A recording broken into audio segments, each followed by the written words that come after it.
Ginanap nitong October 1 sa PFVR Gymnasium ang signing ng Memorandum of Agreement sa pagitan ng COMELEC at ng PPCRV, SLU School of Law, UB School of Law, Cabalay at Youth on Point. Ang layunin ng naturang programa ay maglagay ng mga Voters Assistance Desk sa lahat ng presinto sa buong lungsod ng Baguio.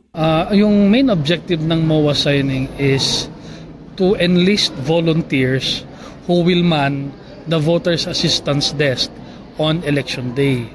Malaking bagay ang impact ng VAD kasi it will reduce the queue doon sa polling center and it will be for the convenience of our voters. Will be available to assist them so that we can expect a smoother and faster flow of our election on October 30. Isang mga hakbangin na ito para sa mas maayos at mas mabilis na pagboto sa nalalapit na SK election na gaganapin sa October 30. Justin Plana para sa Herald Express, Balita.